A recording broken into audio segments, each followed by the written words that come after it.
Hi, everybody. It's Sal, and welcome back into my house. Yes, Sal's house, once again, bringing you the most informative, entertaining guests we could imagine here at Sal's house. So, today, this week, even though it is a Tuesday, I'm recording this, it's a Buffalo victory Monday because the Bills played on a Monday against the Pittsburgh Steelers and won 37-17. And of course, after everything that happened, the weather, the game being postponed, we really had to kind of wait this one out for a while and finally did. It was well worth it, I think, for Bills fans out there. And we're going to talk all about it here on Sal's House. Before I do, I want to thank our sponsor, as always, Sports City Pizza Pub, 1407 Niagara Street in Buffalo. Great pizza and wings right there. I ate on Sunday instead of having a Bills game, obviously. Went there on Sunday afternoon for the late game.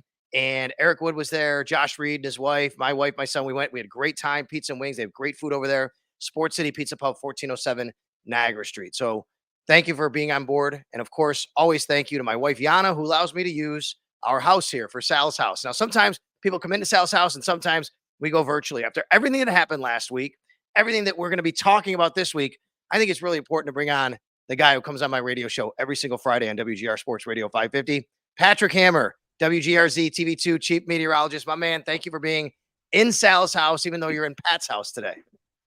I've always wanted to go to Sal's house, just haven't had the invite soon enough. But welcome to Hammer's house, courtesy of Hammer's wife, Kimberly.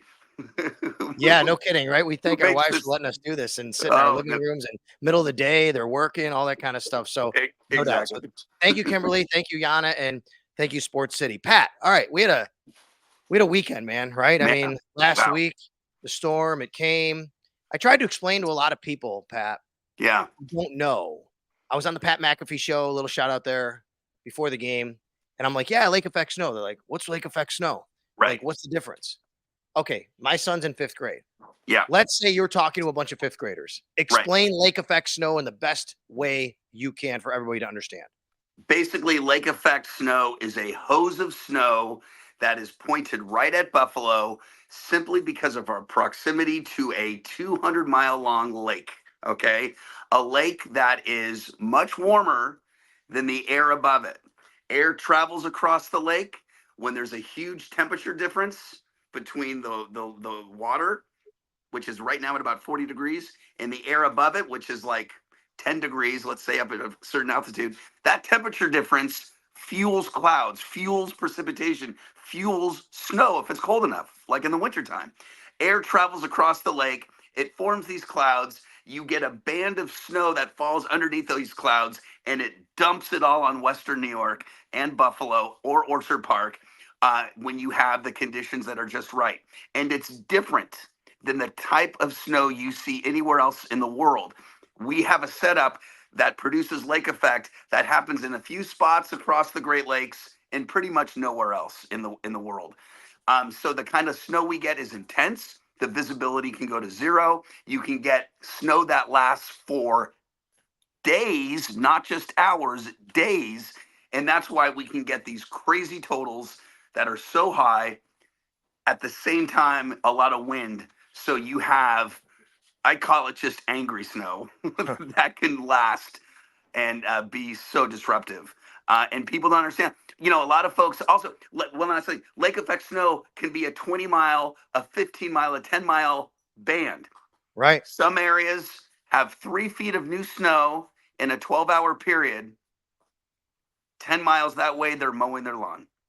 It's amazing, right? It's crazy. I remember in the big storm of not 14, maybe a couple of years ago where there was the wall. Remember the wall? Like it was just like this cloud wall. Yeah. We like had nothing here at my house, and I live in the city. It was incredible. I felt so Yeah. bad looking out. I'm like, you can't do anything inside that wall, right? Yeah. It kind of, I'm not trying to make a joke about it or anything like that, but it No. reminded me of watching Game of Thrones, and they had that big wall in Game of Thrones you had to Yeah. climb over. Right, That's what it looked like. You can we had a version of that wall, believe it or not, Tuesday today, when Okay. I just drove from the city back down to Hamburg, where I happen to be. But that image that you have is from 2014. We also had right. it last year in November, where it just looks like that's the edge of the snow band, that edge of the cloud that can be the delineation between nothing and intense wind-driven snow. and you can enter that wall, and you've entered a completely different world.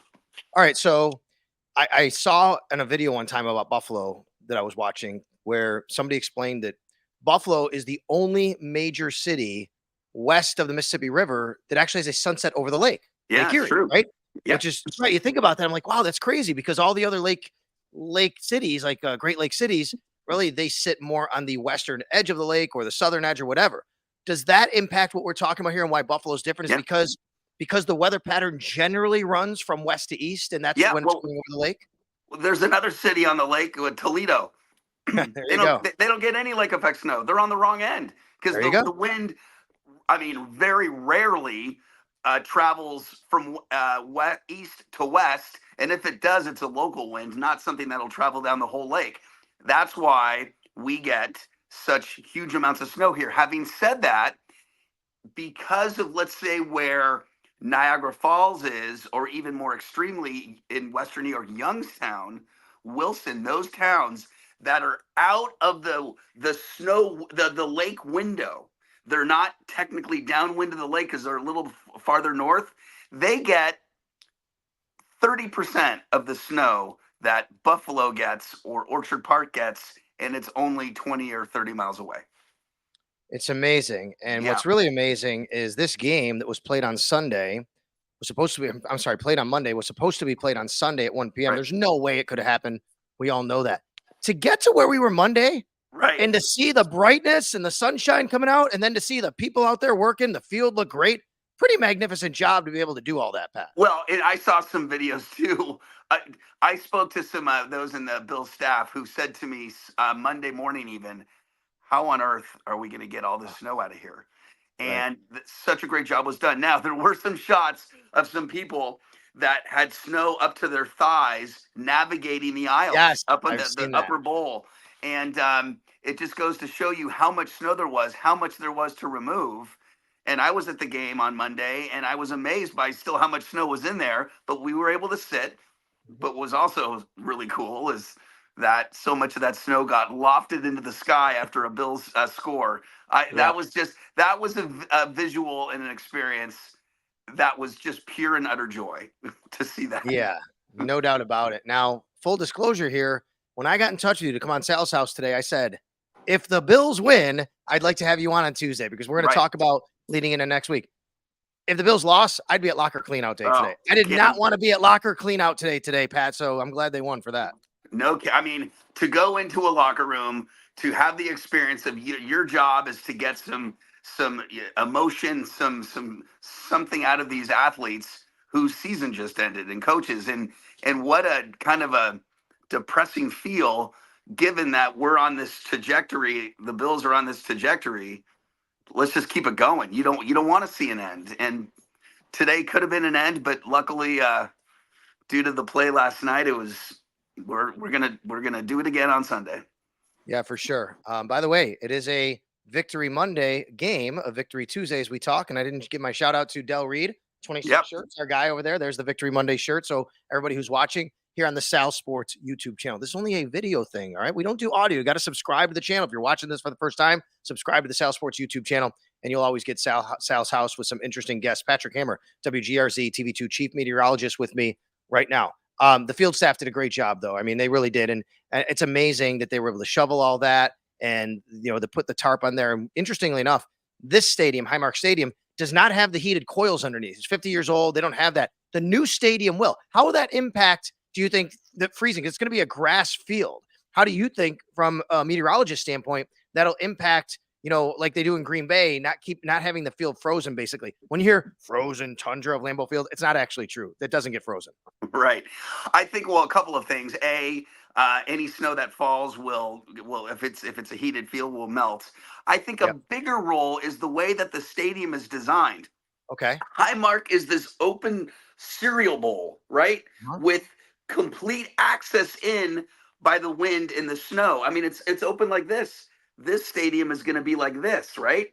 So now Yes. the wind can still get in, but it's not going to have that easy access. It's kind of got to curl in, and thus the wind and the weather that wind brings in won't have access to the field like it does now. And also, if it's heated, that'll help. There's just no way the 29 inches of snow about fell at Orchard Park at the stadium. All of that made it into every seat that was Yes. exposed had 29 inches of snow on it or thereabouts.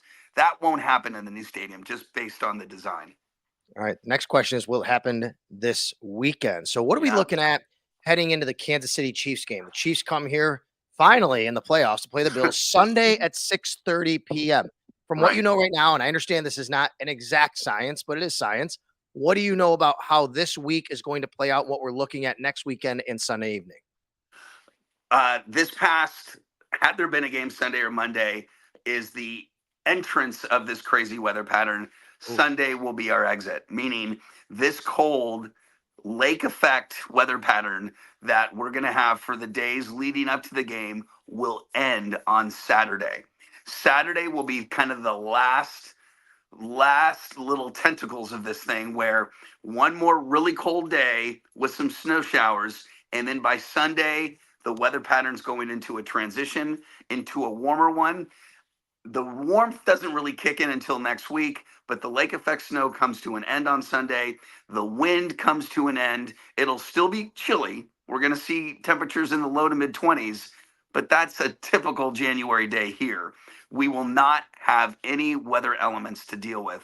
Um, the it only thing sounds I like can, it sounds like it's the carbon copy of this game they just played. yes, and if memory serves me, I look at Josh Allen led Bills games, cold, quiet weather patterns he seems to perform pretty well in. Let's The hope the that's the case. You're the right. perfect game against New England, Yeah. um, that was last year, and then A few was that years ago, last yeah. year? The And year then, two, yeah, no, 2 no, years no, ago. no. So, yeah, and then you had Miami. Right And when it started to snow, he ramped it up. I remember in the cold last year in the fourth quarter, in the yeah, playoffs. Yeah, remember the yeah, cold in the game in the actual playoff game. yeah, Excuse me. The snow came in the regular season game at the end, at yeah. the night game. Then it was the cold, and the Bills were down, and he came back and He obviously came led them right. victory as well. So you're right about that. So let me ask you this though: what about the team practicing? If you're talking about this snowy pattern, are we talking about driving bans again, and the team not getting in to be able to practice at all this week? That's a very good point. So there is a concern that the team has, not just on game day, but on just regular day to day activities, getting other players to and from, the property there and the field house. And yes, the weather pattern that's setting up, today's Mhm. Tuesday. Uh, while we've been talking, my school, I know your son's school was canceled today, right? Or Yeah, Buffalo snow City day. schools. Yeah. We just found out we have Hamburg is one of the last school districts to close. We are now closed tomorrow Wow. because of the snow that is coming. And it is the kind of snow that will be disruptive. It is the kind of snow that could lead to travel advisories or travel bans. But I just want to quickly give a quick setup. This snow band that is coming will set up tonight. It will move through the South Towns in We're- Orchard Park Just so people know, we're talking on Tuesday here. And when you Tuesday say night. tonight, Yes, I Tuesday. know you do live TV, buddy. I get it. Just so you know, this is Right? people might be watching Yeah, this on Friday, Tuesday honestly. night. Well, then if they watch it later, they can verify all this and see if it really panned out. Um, this snow band is going to set up over Buffalo on Wednesday and Okay. sit, and then make it up to the North Towns, and then come back to the city and sit, and bring potentially a foot and a half of snow Wednesday, and then come back over Orchard Park Wednesday night into Thursday, and then move back up towards Buffalo again on Thursday Mm. day in a somewhat weakened state. But let me just tell you this: Buffalo, between today and Thursday night, 18 to 30 inches of snow. It's a pretty big window, but I'm just saying that's the potential. And Orchard Park is in the 15 to 20-inch window of snow. Okay. And with the wind that's going to come with it, I don't think it's going to be as ferocious as it was this past Sunday, which was, it was Yeah. crazy. The Blizzard mode. blizzard that Yeah. was going on Sunday. Had the game been played, it wouldn't have been played. There Um, are the Sabres are in the middle of a homestand too. I They know. play In Wednesday fact, night that against Chicago. What's going on with that? yeah, the Blackhawks are coming to town, and I know that in the past, some Sabres games have been postponed due to weather. Just the mere fact of getting people to and from, and players and coaches to and from the arena safely. And tomorrow, I think the game's tomorrow night, right? Wednesday night. Yep. Wednesday night. It's Sorry, okay. Wednesday night. And I can't rule that out as a potential because the heaviest of the snow is going to be focused over Buffalo tomorrow, Wednesday. All right. Well, we'll see about all that, Yeah. obviously. Patrick Hammer, WGRZ-TV2 Chief Meteorologist. Once again, Sports City Pizza Pub, 1407 Niagara Street. Thank you very much for helping to put on Sal's House here, always on the Sal Sports YouTube channel. All right. Well, we're looking good for Sunday. Maybe not the week leading in, but that's good news as far as the stadium, as far as the game. 6:30 Yeah. p.m. is when the Bills take on the Kansas City Chiefs. All right. Let's talk about you, Pat. Pat Hammer. Why are you a meteorologist? Like, how did you get to love weather? Or did you like later in life say, you know what, that kind of seems pretty cool? I mean, just tell us about it. Well, I'm going to relate it to you a little bit because I know a little bit about you, in that you grew up with a passion for football and for teaching. Yep. And you kind of like the combination of both. And you decided to find a way to make a career out of it, loving and the broadcasting part of it. I grew up with, and I'm not alone. A lot of weather people like me, meteorologists, kind of grow up with this bug where at a very early age, I was fascinated with the weather. Now, born and raised in San Francisco, California, we didn't have a lot of crazy weather like we have here, but I still found myself fascinated as a boy. And so my parents kind of cultivated that. I went to meet the meteorologist in town. I went to school, and I got into a few other things, kind of like you did. I was in my family's business for a while, all the while knowing I've got to pursue this weather thing. And if I don't, I'm never going to know if I could have done it. And so I gave up a lot and chose a different career path with this passion in mind. And, out of college, a few years out of college, I got my first gig at a small town in the middle of nowhere in California, not far from Firebaugh, California, by the way. Okay. Just north of there. And Aaron Rodgers' hometown of Chico, California. And in fact, I was a weatherman when he was in high school there, and I knew of him as a high school quarterback. And then he went to Butte College, which is just down the road before Cal. Anyway, so then that's kind of where the career started 27 years ago, and then worked in a couple of cities, big and small, along the way. I mean, a couple of differences. You worked in, did you work in Minnesota? I remember that from somewhere. Yeah, I was in Minneapolis for about 10 years, and I was in Seattle for about 3. And I was in Albuquerque, New Mexico for a couple of years. Wow. You talk about the difference in kind of weather Yes. patterns and where you are. You experience everything. And I think that's awesome for your job, by the way, to be able to have that background knowledge of each city. Yeah, it kind of helps with the being exposed to all, the whether it's the monsoon of the Southwest, the Pacific Northwest torrential rain, the severe weather and the blizzards of Minnesota. But the topper, I'm sorry, is Buffalo, New York. The weather here is as crazy as it is anywhere that I've ever been. Is this the place you've been the longest now? Not quite. I've been here a little over no, it's 2015. A little over 8 years, 8.5 years. I was in Minneapolis a little bit longer, but in a year's time, this will end up being the place I've been the longest. Yeah. Jerry Glanville, remember the old Houston Oilers coach, right? Jerry Glanville. Right. He was an assistant on the Bills staff back in the day, like the 80s. And he said, Buffalo, New York made my wife cry twice. Once when she found out we had to move there, once when she found out we had to leave. That is, I think that makes a lot of sense. I mean, it explains why so many people come back here. Yeah. That there are, and it also explains something else too.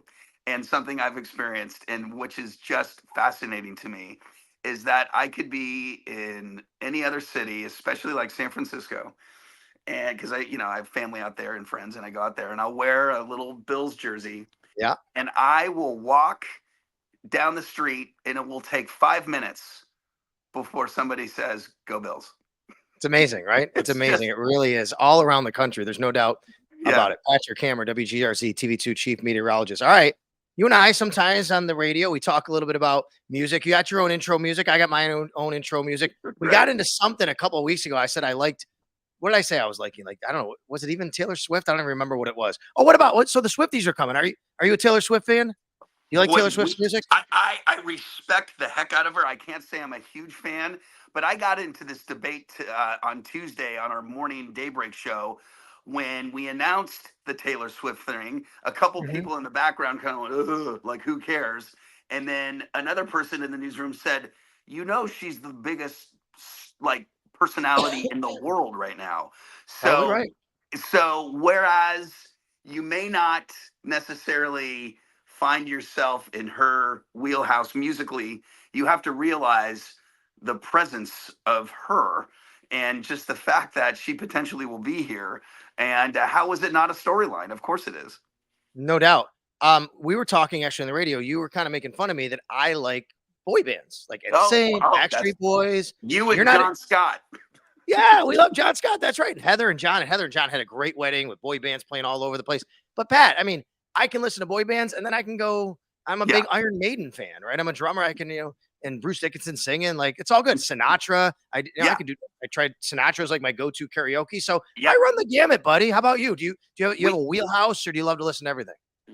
a lot of everything. We play music up every day on our show on the roof, and it's a Yeah, silly thing. I dance to it. I've I love been it. doing it for years. I never. It started out as a joke, and people seem to like it. But the music that we play, I feature, and it ranges from old school R&B Yeah, to Sinatra to Rush. To the Lippert. Grateful Dead. I'm a big Yeah. Grateful Dead fan. And Fish. I'm a huge Fish fan. Steely Dan, Yacht Rock, Ooh. all of it. So I have a pretty wide range. But bottom line, it's the kind of music that hits you emotionally, makes you want to move and feel music that makes you want to feel. I feel every song on Rush's Exit Stage Left. I Oh, also great, feel great, great. on Steely Dan's Gaucho album. I also feel when I hear Frank Sinatra sing Summer Wind. It just, you never, there's a lot of different, I'm all over the place. Yeah, And no, I love that. And let me ask you though, if you're driving in the middle of the summer day, Mhm. top down, if you have a top, what do you belt now? What are you singing? Oh, well, I mentioned it earlier. I'm a major and have been forever Steely Dan fan. So, Okay. Black Cow, um, the song Asia itself, but that is kind of my go-to band.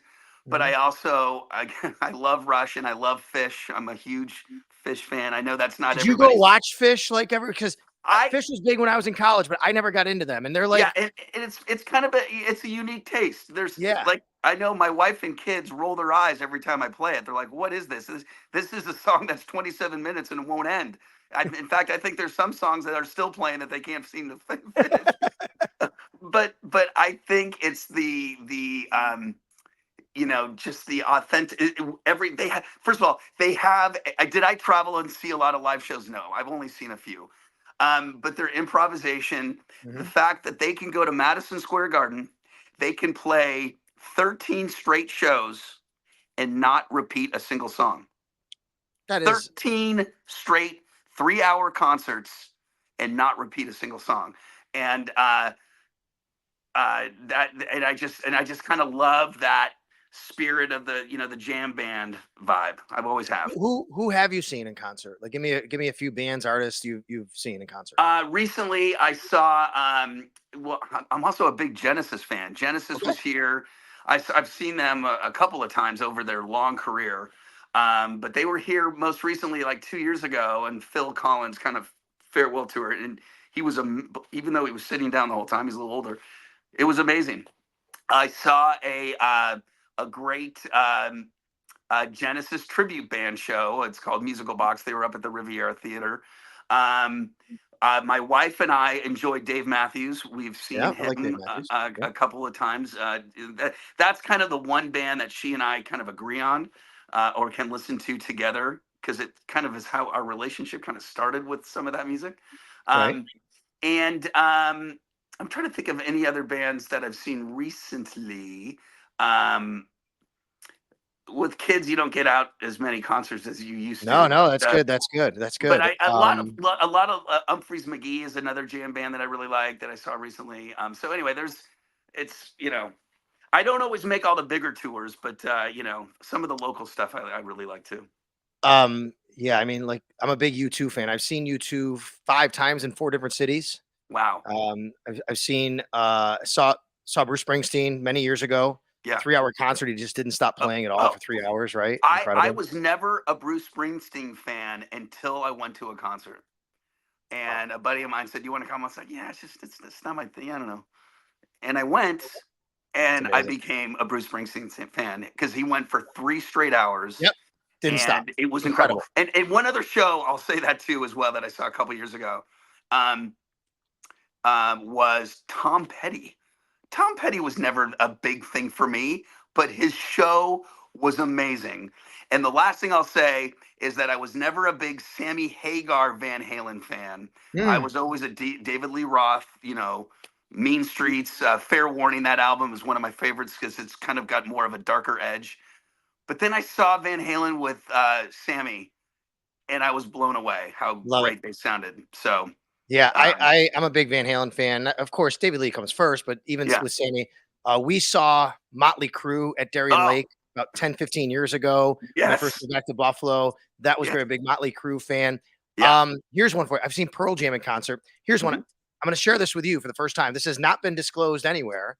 And the only reason I didn't want to like kind of sound like puff the chest out, sound cool, but I got to tell you. So back in May, when the AKG was about to open, all Yeah. right, and the new AKG, we had a private tour with the Gunlocks, who are the people who funded the AKG and Yeah. mostly. And as part of that private tour, we got a private concert from the Goo Goo Dolls. There was about 60 people Wow. there. So here's a Wow. picture. That is very, very cool. Yeah, I And mean, like we're literally I- there. I mean, Johnny is playing. Here you go. There's Johnny playing like on video. so cool. Right? That's awesome. That's awesome. That's how close I was. So I'm a big Goo Goo Dolls fan as well. Yeah, we did a telethon through the Variety Club with the Variety Club here in Buffalo that airs on Channel 2. And a couple years ago, the Google Dolls were there and Oh, performed it's awesome. live, and I was standing right next to them. And I of course I knew who the Google Dolls were before I got here. Of course. But to see kind of how they just still have a love affair with the city, Oh, yeah. a lot of bands do with their hometowns. But there's something special about the Google Dolls and how it all circles back to You Buffalo. you've seen their epic concert in the rain on YouTube, right? I At have seen Niagara it, and Square. in It's incredible. fact, it was like a 4th of July, Yes, and 4th right of in July front of in the rain. City Hall, and Yeah. it was just a monsoon. It was And incredible, and I had before I did Sal's House a year or 2 ago, I had a podcast, Sal Sports and Stuff, where I called it. Robbie Takak was a guest one time on yeah, my podcast, and we talked all about that for sure, but if you're from this area, my brother used to, in the late '80s, early '90s, used to watch them at a place called Blind Melons. It was just this place that had bands, yeah, and he watched them and growing up. But anyway, Goo Goo Dolls, everybody kinda, knows who they are and maybe probably has an interaction with them yeah, somewhere along the way. They play at Klein Hands, obviously, a couple of years ago. All right, before we wrap up here, yeah. how about movies? Are you a movie guy? Because I've Oh, watched a couple really interesting movies lately I wanna tell you about, but tell me, have you seen anything good lately? Not TV shows, movies. let's see. Kimberly, my wife's. What's that? Maverick. Okay. Well, Oh, okay. Top Gun Maverick, Yeah. okay. Okay. So there's a couple of bubblegum movies, I call those, that are you just kind of sit there and watch it and just be entertained. It doesn't take a lot of thought and whatever, but I love those kind of movies. Pete Gallivan and our show reference movies all the time. We quote Fletch, I love it. Caddyshack, all the Yes. time. We are quoting movies in our tosses, and Melissa Holmes hasn't a clue what we're talking about, but we will refer to old movies all the time. But what's that? Oh, that Fast Times at Ridgemont High. That was one. Oh, yeah, for Um, sure, right? Blues I Brothers, I mean, I'm a big Blues Brothers fan, right? Yeah, Gotta quote that I once in a while. love those, late Yeah, 70s, early mid 80s, Rat Pack, the Breakfast yeah, Club and all that. for sure. But in terms of recent, I'm trying to think. Oh, there's a movie that I just absolutely loved. There's two I'm going to mention. and this is going to be going back to your Italian roots. There's a movie called, and you need to watch it, you and your wife. It's not necessarily for your son, but it's called Big Night. And it's a Okay. movie with Stanley Tucci, Isabella Rossellini, and Tony Okay. Shalhoub, who Big plays, night. Monk, and then was also in Miss Maisel.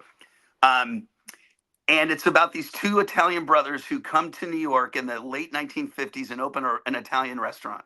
Right. And it's just a fascinating movie about food, about the Italian culture, and it's hysterical. And I just highly recommend it. It's I'm not not trying to be something. rude. I got to refocus my computer. Keep talking. So basically, these two brothers are offended if Italian food isn't made in the right way. They're offended if you want to put something in your risotto. Like, can I have some? Yeah, but it's a tribute to fine Italian cooking, and it's really funny. And that's just a movie I've always just been drawn to, and I always recommend. It's I don't know, 20 years old, 25 years old, but many drivers in it. Okay. So anyway, it's a movie that you'll watch and you'll go, okay, I get it. I see why Patrick really liked that movie, and with your background, I think you would like it too. All right. So on a couple recent flights, we had two longer ones towards the end of the year. One was Kansas City, one was LA. I said, you know what? I want to watch some movies here. In Miami. It was LA and Miami. I'm sorry, it's a little longer. Oppenheimer. Finally saw Oppenheimer. Yeah. Incredible. You've seen it, right? Have you Well, seen it? you could fly to London and still not see the whole movie, right? Right, exactly. I know, It's so right? long. But I have It is. I love historical movies. I have not seen that yet. And the other one I just finally saw Once Upon a Time in Hollywood. Have you watched this? Wait, who's in that? That is with Brad Pitt and Leonardo DiCaprio and Al Pacino and Margot Robbie. I mean, they have a cast. Oh my. Okay, I just saw The Nice Guys, which was with who's the guy that was in Barbie? What's his name? The guy, the actor who was in The Yeah, yeah, I Notebook. know who you're talking about. I know Him who you're and talking Russell Yes. Crowe. But Okay, there you it go. was kind of the same. It was in Hollywood in the 70s. Right. But anyway, I have not seen the movie you Well, just talked about. this is more if it's in Hollywood, but it's Tarantino. Yeah. So Oh, you love gotta it. have if you're Tarantino, you gotta Yeah. know that going in. But it leads up to it's the summer, the 60s, it leads up to the Manson murders with Sharon Tate. And Yep. like, but you gotta watch it. You gotta watch the ending. It's all I'm gonna say. It's really good. I think you and your wife will really like it. Anyway, I apologize for everybody. A little focus on my computer. That probably happened when I showed my phone there, but at least you could see Pat. That's all that matters here at Sal's house.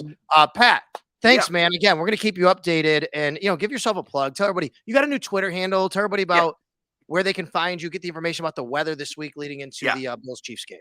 So, of course, love to pitch that we're on Channel 2 on our Daybreak morning news program every morning, which is a lot of fun. You can find me on Twitter at Pat_Hammer WGRZ.